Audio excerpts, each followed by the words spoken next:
Hola, soy Ariel Zúñiga. Me gustaría intervenir en esta discusión respecto de la Constitución, en la cual están participando el ex senador Jorge Lavandero, el abogado y académico Héctor Vega, el abogado y en este momento tengo entendido estudiante de posgrado Cristian Belolio, y el senador y presidente del Senado Guido Girardi.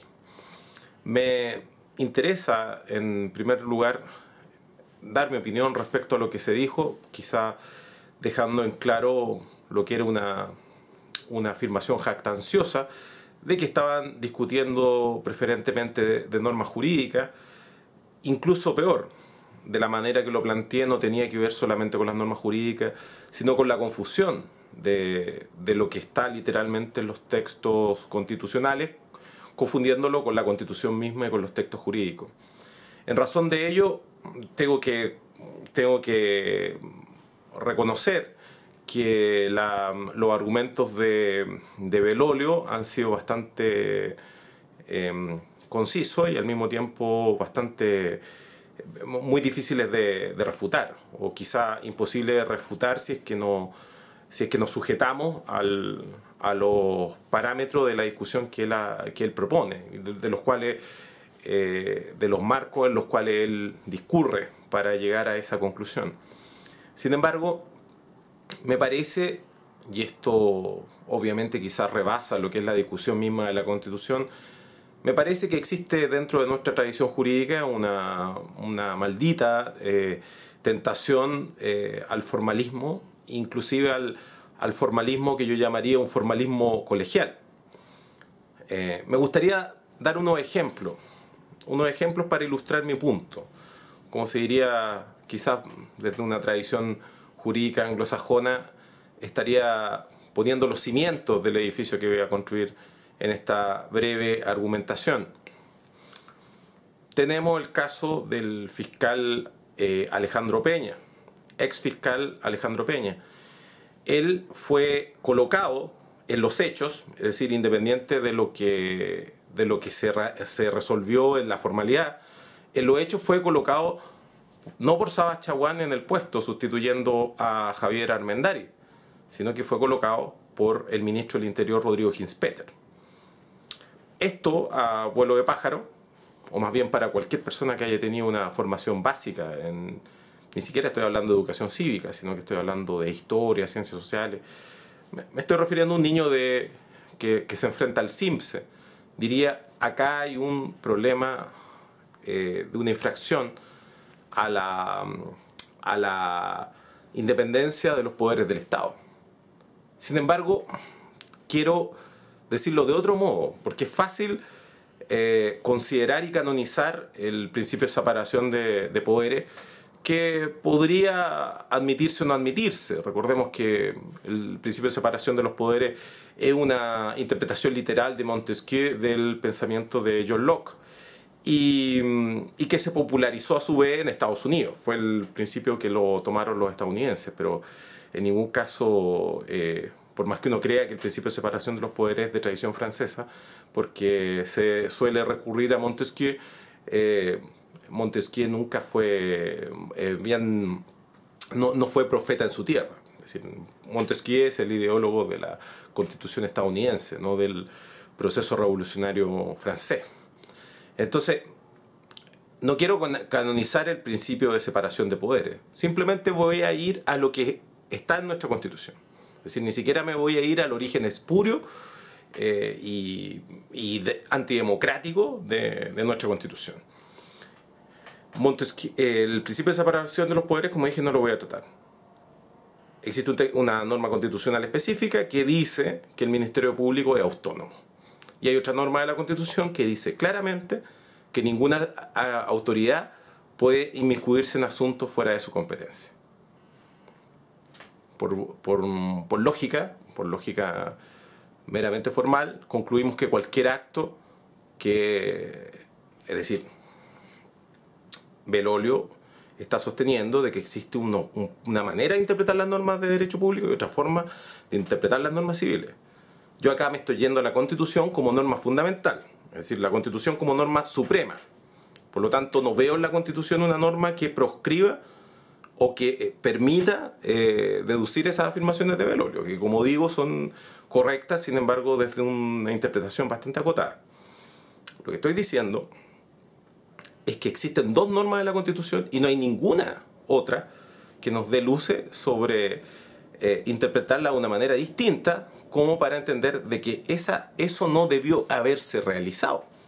Es decir, Ginzpeter no podría haber dado esa orden. Como no pudo dar esa orden, ahí tenemos que entrar a lo que sabemos en lo que sabemos como teoría jurídica, y obviamente los juristas que redactaron la Constitución sabían estas cosas.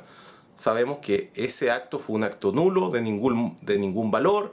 Tendría que existir una nulidad desde el momento en que se realizó ese acto, y por lo tanto volvemos vamos a lo que se llama el efecto retroactivo de la nulidad. Sin embargo, nada de eso ha sucedido. Voy a dar otro ejemplo. Y perdónenme que me vaya a los ejemplos, porque a veces podemos encontrar ejemplos para todo.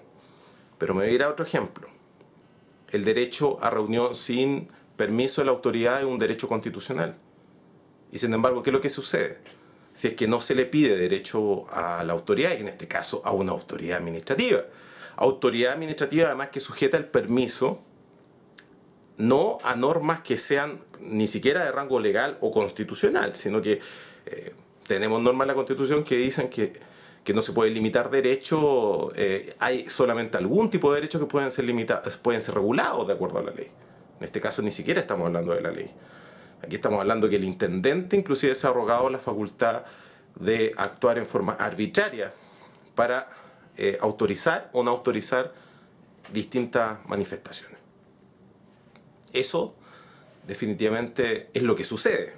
Y Velolio dirá, quizás se va a dar una vuelta muy larga y me va a terminar explicando que eso es conforme a la Constitución, pero por favor le pido fraternalmente que no intente realizar esa tarea, porque va a demorar, el video va a ser larguísimo y eso no va a cambiar los hechos.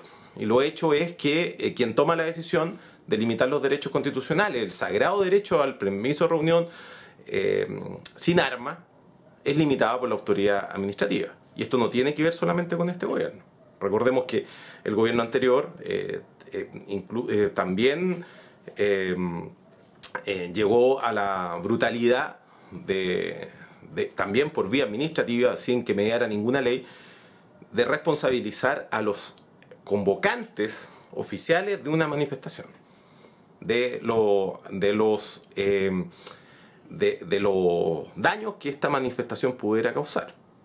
Ahí nuevamente no estamos yendo a normas que todos sabemos, porque aquí estamos hablando entre personas que hemos leído al menos una vez la Constitución y sabemos que no hay ninguna norma que nos permita deducir que pudieran tener responsabilidad personas por actos ajenos.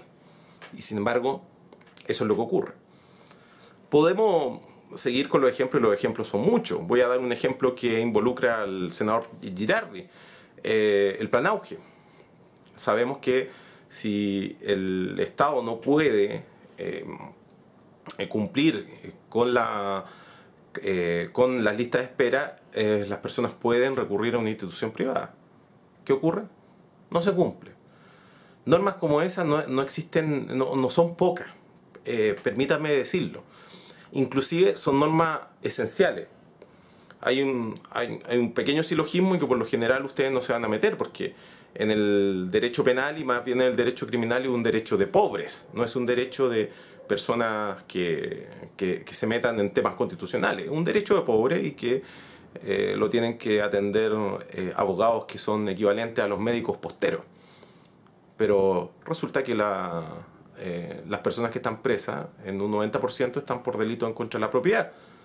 Sin embargo, y esto quizá es un ejemplo extremo, sin embargo el delito de hurto o el delito de robo no son delitos que afecten el derecho de propiedad.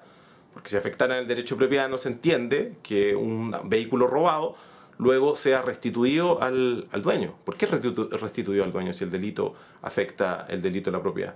Me van a decir que estoy diciendo una estupidez, claramente.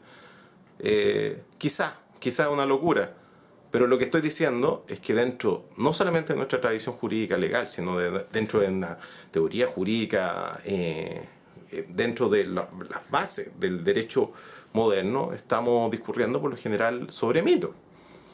Y uno de esos mitos es creer que las constituciones son meros instrumentos que deben interpretarse de acuerdo a ellos mismos, y eso es falso. Yo lo que estoy abogando es por la politización del derecho. Y me parece que he estado tratando de ser breve. Existen, como dije, no uno, sino que existen múltiples argumentos, múltiples ejemplos en que nos damos cuenta que el derecho que efectivamente sobre el que se discursa no se cumple en lo más mínimo. Entonces, yo no entiendo por qué no se llama a un plebiscito para decidir cuestiones importantes. Bueno, eso fue meramente retórico. Entiendo perfectamente por qué no se llama plebiscito. Y eso no tiene que ver porque la norma jurídica no lo tolere. Tiene que ver con que las personas que toman las decisiones y que tienen prácticamente secuestrado este país y secuestrada la soberanía del país, sencillamente no lo quieren.